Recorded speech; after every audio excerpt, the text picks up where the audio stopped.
Josh, have you ever been a victim of a scam? Yes, I have. Oh, really? Actually, no, not a scam. Never mind. I was credit card. yeah, theft, yeah. yeah, I've been credit card theft. Same here. But imagine, if you will, you go into your bank account and you thought there was, I guess, $80,000 there, and then it's gone. That would be a And you didn't take it out. nightmare. That would be a nightmare. That would be a nightmare for almost That's- anyone except That's Jeff a lot Bezos. of money. Jeff Bezos is like, oh, I must have bought Yeah. too much DoorDash. Yeah. But this is the story of a woman in San Diego where she was a target of a wire fraud scam. Oh no. Yeah. So they were trying to transfer money out of her account, her Chase account, and the system did what it's supposed to do. It blocked it, which is great. Yeah. But it only blocked 8. No, it blocked 8 or 10 out of all attempts, and then after those 10 attempts, it let through 5 other ones, Oh wow. and they took all the money out. Oh, that's crazy. Mm-hmm. So, what would you expect this? What do you expect Chase to do? Like, their system basically gave up the money. What would you expect them to do? Well, the thing is with I believe wire fraud, you can't really get it back once it's gone. When you wire money, it's essentially gone. And also, because I've wired money before, and essentially it says make sure that when you wire money, it is 100% correct. Make sure if you have any doubt, make sure you're in contact with the person that you're going to be wiring the money to, and make sure that that every single thing is correct. There's even a warning on some of these that tell you it's like when you're doing this, there is possibility for error, and then you cannot go back from that. Well, I mean, I don't think that the people doing the fraud would care about those warnings. the people They're wouldn't. like, hell yeah, let's go. Yeah. The people doing the fraud do not care, but that is the So, warnings you get. This person brought the issue to Chase, and they refused to reimburse her for their lost funds. They said that this person authorized it. They were authorized by her. And as you alluded to, per federal banking rules, they don't have to compensate any lost money in transactions if they determine the customer authorized the transaction. Mm-hmm. So, initially, apparently she was like kind of, SOL. Yeah. Like, they're not going to give her money back. But putting people to shame apparently, makes them see the light, see the error of their ways. Yes. So what happened? And KTLA, a news firm, contacted Chase soon after hearing about the story, and the bank suddenly changed its tune and said that they were going to, in fact, reimburse her for all her money, all $81,000. And I'm like, this upsets me. This really grinds my gears. Let me take a stab at what might potentially grind your gears, and it is, at least from my perspective, because this grinds my gears, is that no action is taken unless like a news organization or it blows up on like Twitter or something like this happens, unless other parties get involved and make a big enough noise that action is taken. 100%. I know for a fact that if you go and try to contact any bank or anything like that, they will really question you whether you are you sure you didn't do this? Like, you can't get your money back from the first level of customer support. Yeah. First it's going to be the robo dialer. So it's like, oh, how may I help you? Say what you need help with, and it's like, fraud. No, yes. Help. And then you get to the first person can't do anything. They can't get you your money back, and it needs to go through a whole chain of people. So I do believe that those people, I don't think they're trying to, they can't do anything.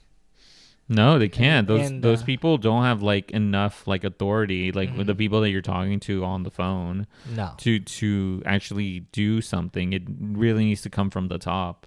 Yeah, especially with like that large amount of money, because like, sad to say that I don't think there a bank is in the business of making money, Yes. and they can't be. Sadly to say, like, it's not right, but they're not here to like refund everybody. No, they're not. Like for every success story of like this one lady was able to get her money back, there are probably like hundreds of other people who got frauded out of money and didn't get their, because like think about it this way, how many like grandmas and like grandpas and other people got Oh, scammed all like, the time. exactly. All the They're like, time. oh, this, like send me the link or whatever, and then it's like, oh, okay. These scammers wouldn't be trying if it wasn't profitable. Exactly. So for every one success, like it makes me very upset because like you know, there's a lot of people losing all their money out Yeah. there, and and these businesses like are unwilling initially, or for the most part, to take action or take responsibility for like the lack of security until like they get called out for it, and like then it's like, okay, now our bottom line's being hit, and then it's like, okay, let's make it go away, give her money back. Like the PR nightmare of her $81,000 loss is nothing compared to like, oh, maybe someone's not going to go put their money, or they're going to choose a different bank to go to. So that's like potentially millions of dollars lost for that one little thing to like keep this person happy. Yeah. Who was this again? Chase? Chase, yeah. Yeah, that's crazy. I heard good things about Chase though, which is crazy. At least it's not Wells Fargo. Wells Fargo's opening up accounts. Yeah, they They were helping you out. They were helping me out, making more accounts. I do know people that they open accounts for, which is insane. Oh, that is wild. Yeah. So, yeah, if you like this type of, I mean, like, I hope you don't like this type of like news, but I mean, if you liked hearing this type of insightful news, make sure you hit that subscribe button. Yes, and as mentioned too, it's like we put up videos daily. We have a library of over 200 videos. We cover a varying amount of topics. The thing I was gonna say was, hearing this story, would it fill you with confidence knowing that Chase did something? After you heard it on the news, like they might potentially do this to me, like they might potentially reimburse me, because I think it's like somewhat of a good PR for them in this case. But I don't like that it had to be like brought to that point where like they initially got rejected. Like at that point, that person was not getting any higher. It's like, no, you need to give me my money back. Like, oh, I'm so sorry, man. Like you can't get your money back because on our system it shows that you authorized it. Yeah. Like I can't. I'm sorry that this happened to you, but as far as we're concerned, you were the one who did it. You gave them the information. If you gave the fraudsters the information, we can't tell the difference between you and them effectively. Yeah, that's true. So our system didn't mess up. It was actually you, is what I'm getting. Because like I think that's the only thing like that we'll get, and that like any normal person would get. So I think it's like they got caught with like doing something not great. And then like they're like, oh, let's make it disappear. Let's make it go away. I think it's because too that this, like the thing is, it's very easy for people to put themselves in this situation because a lot of people have been essentially scammed. Like what we mentioned earlier, it's like a scam could be a lot of things, like credit card fraud. Yeah. Like for me, I've had like thousands of dollars like taken. Some guy was buying like Adidas shoes on eBay of the same size or something like that, and it like I had Chase and Chase reimbursed me. That was a positive for me. And I'm like, oh, Chase is good.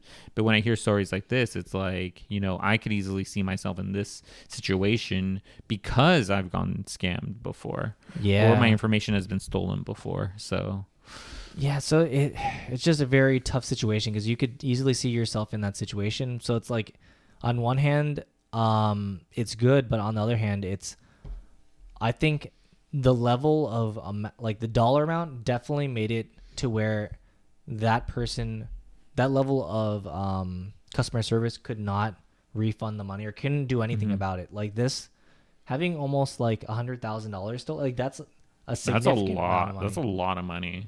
Yeah. So like they can't just they would have to like go really high up. I don't know to what level. It's probably like some sort of customer service, like VP.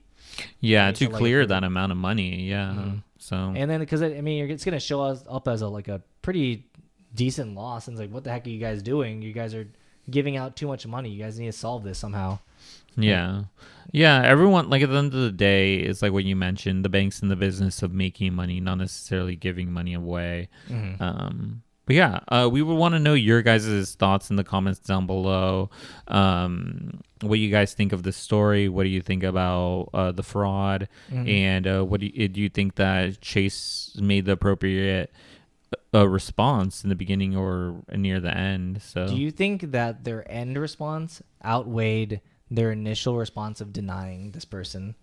Like, it was to the point where, like, she was denied, and then that she had to go to the news outlet to like voice her grievances, and then like after it was that happened, then like, oh wait, sad situation. we looked over the records again, and oh, our bad, our mistake. Oh my god. It was right there. You got scammed. It's like, of course we'll give you your money back. It's like, I don't know. I'm pretty sure you would have rather her just like disappeared and have lost all that money. And then, like, oh, make a different account. Like, don't tell people your account information next time. Yeah, I don't know. Yeah, let us know in the comments down below what you guys think.